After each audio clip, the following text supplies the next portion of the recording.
जय हिंद साथियों, मैं अरुण कुमार मौर्य एग्जाम शास्त्र चैनल पर आप सभी का हार्दिक स्वागत अभिनंदन करता हूं।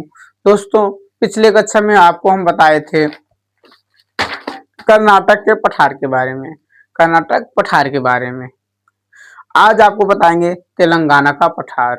हम राज्य के हिसाब से, एक छोटी छोटी हेडिंग के हिसाब से, छोटे छोटे भूभाग के हिसाब से हम आपको एकदम प्रिपेयर करना चाहते हैं कौन से किस स्थान पे क्या है और किस तरीके से, क्या उसकी विशेषता है, कैसे विस्तार है, हम इसके बारे में आपको बताएंगे।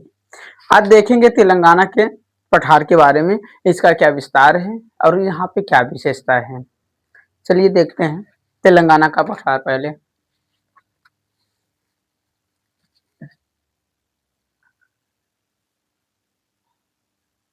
दक्षिणी दक्कन का ही पार्ट है, दक्षिणी दक्कन।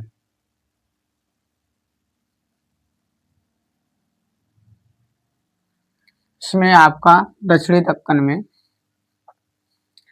तेलंगाना का पठार, तेलंगाना का पठार। हम इस पठार के बारे में जानेंगे, इसका विस्तार क्या है और विशेषता क्या है। तेलंगाना के पठार में धारवाड़ और कुटप्पा संरचनाएं शामिल हैं। इसकी संरचना की बात करें तो यहाँ पे किस प्रकार की चट्टान पाई जाती है, तो हमें धारवाड़ और कुडप्पा पाई जाती है। वहां क्या धारवाड़ क्रम के और कुडप्पा क्रम की चट्टानें वहां पे हमें मिलती है। कहाँ पे? तेलंगाना के पठार में। और हैदराबाद राज्य की राजधानी और सांस्कृतिक शहर तेलंगाना में स्थित है। ये आपका जो हैदराबाद है तेलंगाना की राजधानी है। 2014 में तेलंगाना आंध्र प्रदेश से अलग हुआ और उसका राजधानी, तेलंगाना का राजधानी हैदराबाद बन गया। पहले सब जब आंध्र प्रदेश और तेलंगाना था तब भी राजधानी हैदराबाद ही था, लेकिन जब आंध्र प्रदेश तेलंगाना अलग हुआ तब तेलंगाना जो हैदराबाद था वो तेलंगाना का मतलब राजधानी बन ही मतलब था पहले से, और वर्तमान में भी उसी का है। लेकिन आंध्र प्रदेश का राजधानी बदल गया, उसका चेंज हो गया। तो हम देखेंगे तेलंगाना के पठार के बारे में। यह कहाँ पे है? तो यह हैदराबाद कहा जाए तो तेलंगाना का जो राज्य है उसी के अंतर्गत इसका पठार का विस्तार है।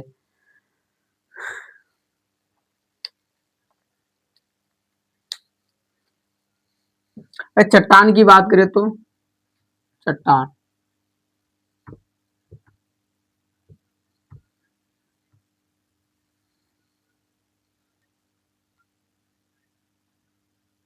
चट्टान कौन सी पाई जाती है? तो चट्टान में यहाँ हम बात देखेंगे धारवाड़ और कुडप्पा।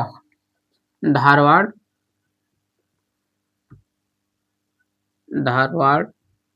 और कुडप्पा, धारवाड़ और कुडप्पा क्रम के चट्टान पाए जाते हैं। चट्टान की बात करें तो धारवाड़ और कुडप्पा। और राजधानी और सांस्कृतिक की बात करें तो हैदराबाद। राजधानी और सांस्कृतिक की बात करें तो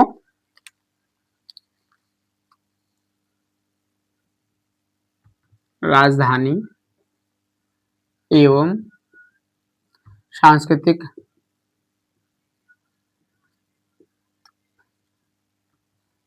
की बात करें तो क्या है? हैदराबाद। क्या है? हैदराबाद।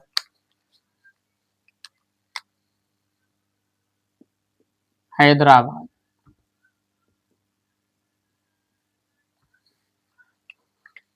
इसके बाद देखेंगे दोस्तों इस पठार की ऊंचाई क्या है। ऊंचाई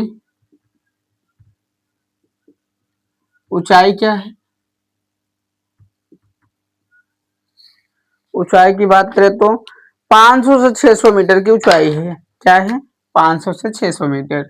इस पठार की ऊंचाई कितना है? 500 से 600 मीटर। इस पठार की ऊंचाई कितना है? 500 से 600 मीटर। इसके बाद देखेंगे तो दोस्तों इसमें भौगोलिक विस्तार जो है इसका दक्षिणी भाग उत्तरी भाग की तुलना में अधिक ऊंचा है। इस पठार का दक्षिणी भाग उत्तरी भाग के अपेक्षा क्या है? अधिक ऊंचा है। और नदी प्रणाली की बात करें तो यहाँ पे कौन कौन सी नदी बहती है, तो हम नदी की बात कर लें। नदी प्रणाली, नदी प्रणाली,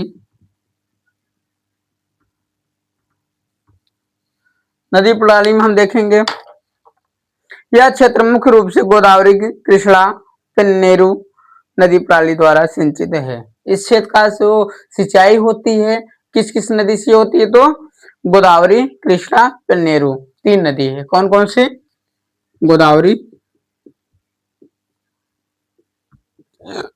गोदावरी, कृष्णा, पेन्नेरू, पेन्नेरू।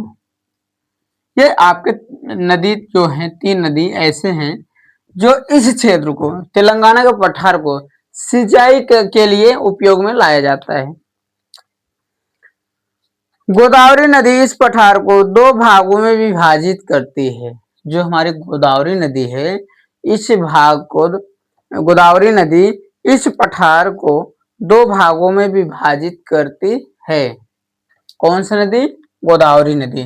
कहने का मतलब है जो गोदावरी नदी जाती है इस पठार के बीचों बीच प्रवाहित होती है। गोदावरी नदी, गोदावरी नदी इस पठार को दो भागों में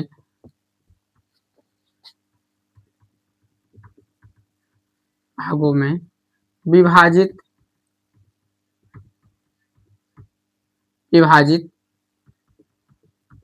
करती है। कितने भागों में, दो भागों में। कहने का अर्थ यह है कि जो गोदावरी नदी है यह तेलंगाना के पठार के बीचों बीच प्रवाहित होती है। वो बीचों बीच प्रवाहित होने के कारण इस पठार को दो भाग में विभाजन कर देती है। इसके बाद यहाँ के जलवायु और खनिज की बात करें तो, यहाँ की जलवायु और खनिज की बात करें तो, जलवायु,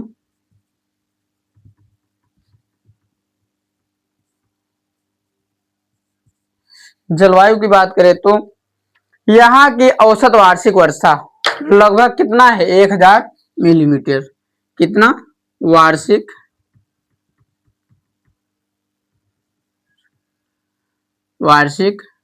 औसत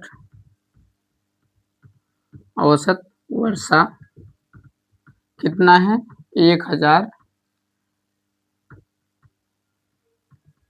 मिलीमीटर।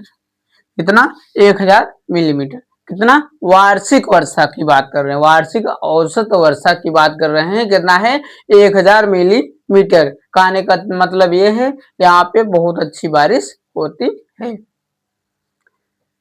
अब खनिज की बात करें तो यह क्षेत्र खनिज संपदा से समृद्ध है। खनिज,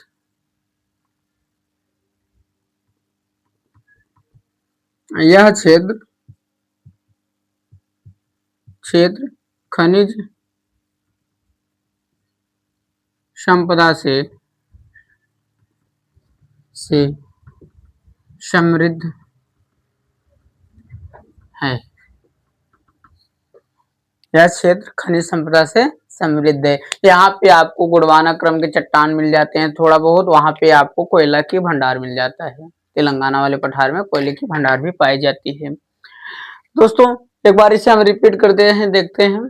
तेलंगाना की पठार की हम बात कर रहे हैं, दक्षिण दक्कन में तेलंगाना की पठार के बारे में हम बात करते हैं। चट्टान की बात करें तो धारवाड़ और कुड़प्पा क्रम के चट्टान पाए जाते हैं। राजधानी एवं संस्कृति की बात करें तो हैदराबाद है। और ऊंचाई की बात करें इस पठार का तो कितना है, 500 से 600 मीटर है ऊंचाई इसकी। नदी प्रणाली में बात करें तो गोदावरी, कृष्णा और पेन्नेरू नदी है जो इस क्षेत्र को, इस पठार को सिंचाई करती है। गोदावरी नदी इस पठार को दो भागों में विभाजित करती है। कहने का मतलब है गोदावरी नदी इस पठार के दो बीचों बीच प्रवाहित होती है और पठार को दो भागों में विभाजन कर देती है। और जलवायु की बात करें तो वार्षिक औसत वर्षा जो होती है यहाँ बारिश होने की कितना है, 1000 मिमी है, 1000 मिलीमीटर। तो यह खनिज की बात करें तो यहाँ पे यह क्षेत्र खनिज संपदा से समृद्ध है। कहने का मतलब जो पठारी क्षेत्र है यहाँ पे ढेर सारा खनिज पदार्थ मिलते हैं। दोस्तों आज के वीडियो बस, आज के क्लास बस इतना ही। नेक्स्ट क्लास में आपको हम बताएंगे तमिलनाडु के पठार के बारे में। और यह क्लास आपको अच्छा लगे तो शेयर, कमेंट, शेयर और लाइक जरूर करिएगा। चैनल को सब्सक्राइब करना ना भूलें। इसी के साथ दोस्तों धन्यवाद।